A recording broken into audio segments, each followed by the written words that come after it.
Hello everyone, welcome back to the another session in Principles of Programming Languages.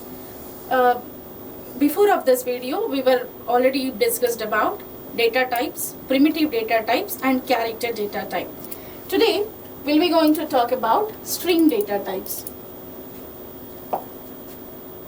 So concerned to the major programming languages, our talk is going to be what is a string and in which programming languages string data type is a primitive one, what kind of operations we basically do in strings, and how that will get initiated in the programming languages. This part we'll discuss.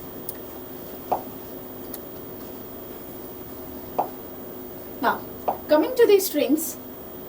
So string is what? It's a collection of characters, and basically the data types of character and string are not primitive in concern to major programming languages. String is primitive to some languages and it is not primitive to some other languages. That some are, I have specified here, that not primitive in the sense when the moment you wanted to initialize a string in such programming languages where it is not being used as a primitive one, then you can take that string in character arrays. The programming languages are what? C and C++. Basically C based languages. When I say about C based languages, you please include C++ in the picture. So in C and C++, string is not a primitive data type. When something is not primitive, you have to define that data type in other terms. Here the other terms are what? We'll use character arrays. And we'll use library functions which provide certain operations on strings. And the other programming language, Snowball, and in the Snowball, string is a primitive data type. So when I say it is primitive, we did not use any other form to define a data type. So in C and C++, string is defined as a character array. And in Snowball, we will not use any other kind of character or something else. We will define the string with the name of string. And coming to Snowball especially, Snowball is a specific string oriented language, and that's the very reason though you did not give string data type, default data type is string.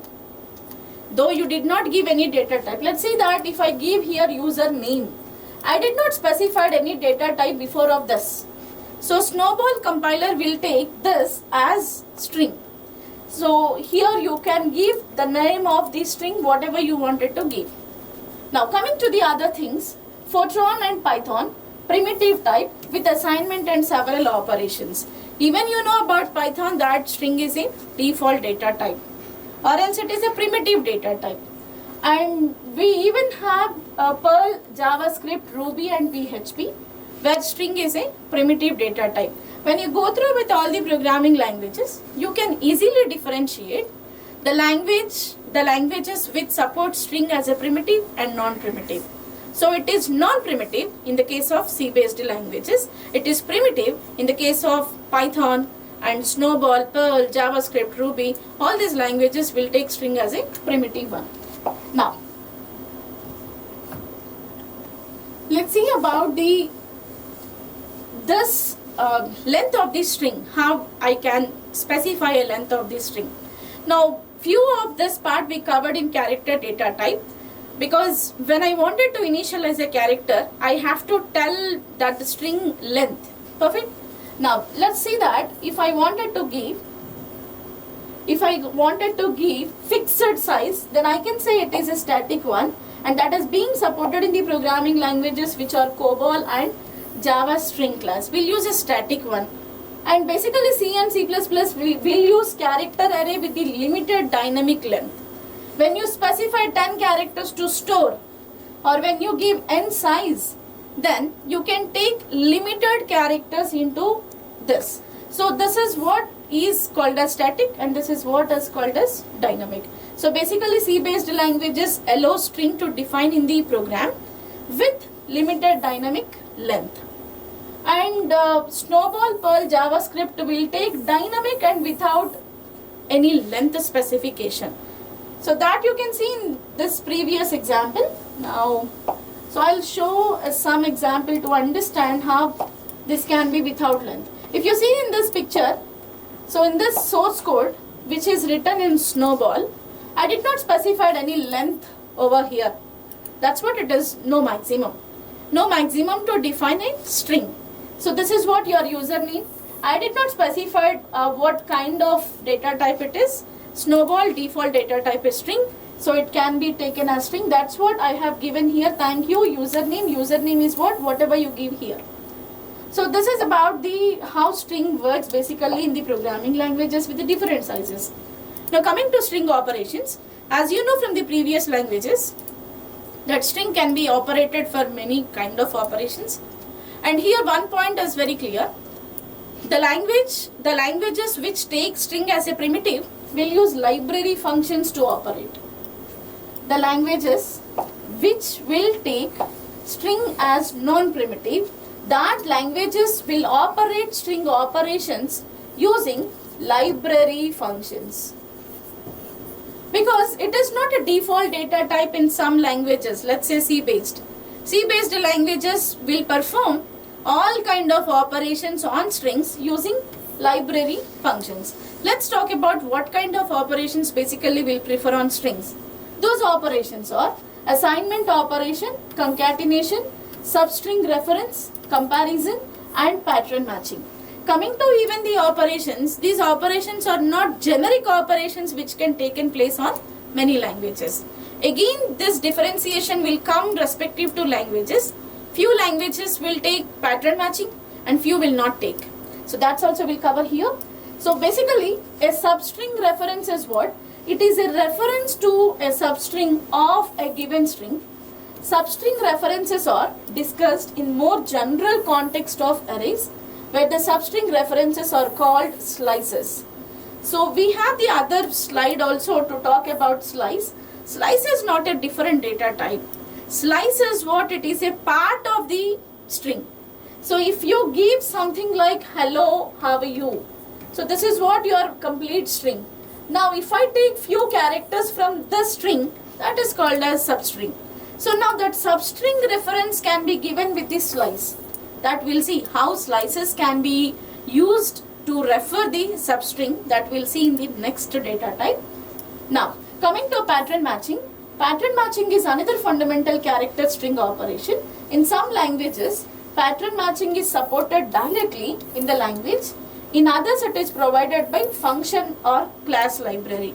So pattern matching is also, we'll give some pattern wherever this regular expression is matches with your contacts or with your database, with your dictionaries, and that complete data you can visualize. So that is what the basic meaning of pattern matching, and it is of real-time application where you can use it basically.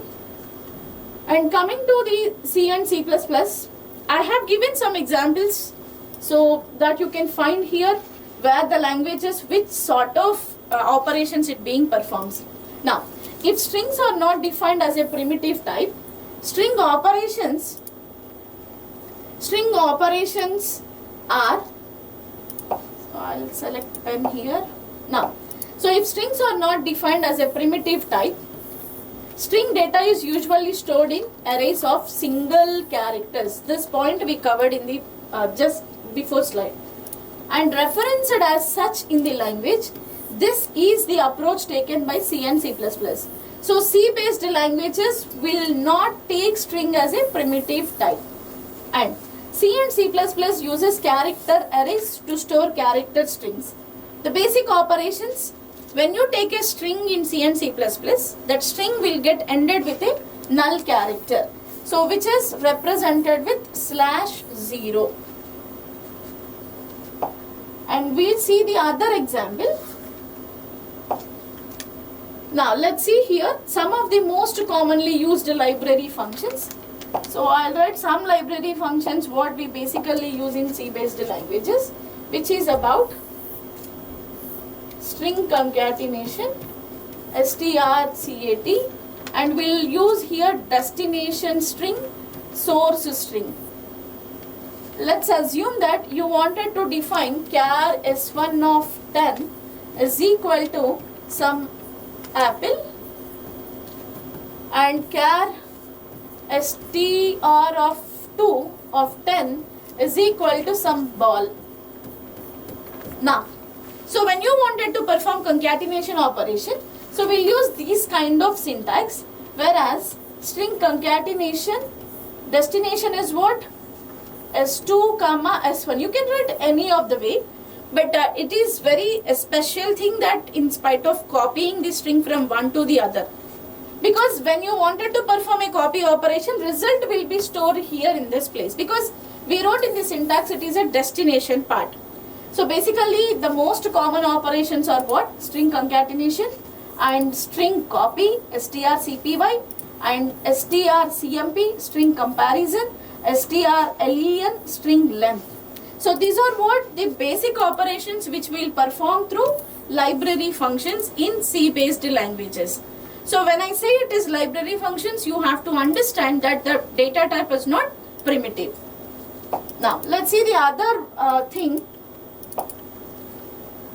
C++ and Java. So because of the insecurities of C string library, so there are some drawbacks what we have to even discuss about C based languages, especially with the C. C is having a drawback while you are copying one string to other string. Let's see that if string 2 is having 30, if string 1 is having 50 characters. So basically copy of 50 strings cannot be done in 30 strings, correct? So it is an insecurity or it is a drawback of C based languages, and that's what we are going for the other kind of languages where those languages will support string as a primitive one. They'll use classes to do all these kind of operations. So let's suppose that in Java we'll use string buffer clause to perform all kind of string operations. And not only in Java, there are other programming languages including Python. Python will take also string as a primitive data type. It also uses substring references and whatsoever operations I have discussed it. Even ML and F#, Perl, JavaScript, Ruby, PHP also take all kind of operations whatever I have specified earlier. The next programming language, which is Python. So Python is a language which takes string as a primitive data type. As I have specified over here, Python includes strings as a primitive type and has operations for substring reference, concatenation, indexing to access individual characters, as well as methods for searching and replacement. This point will ensure you that what kind of operations are possible using Python programming language. And not only that, if you see there is also an operation for character membership in a string. So even though Python string are primitive types, for characters and substring references, they act very much like arrays of characters. So though we'll use array of character over here, but it is accepted as a primitive data type. And you see about the other programming language, which is about F# and ML. In this programming language, you will find a minute difference to perform the operations on strings. That the point is, strings can be concatenated in F# using the plus operator. So the plus operator generally will not use in other programming languages, where you will use in F#. Let's see here, in F#, we'll use concatenation of strings with the operator which is plus. And in ML, we'll use cap symbol to perform the operation. So that I'll show you. And now let's look at the strings can be concatenated with the plus operator. In which language? In F#.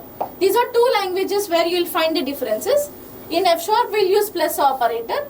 In ML we'll use cap operator for string concatenation. For remaining all, we'll use library functions to operate the string operations. That's it. It is about string types. Thank you all.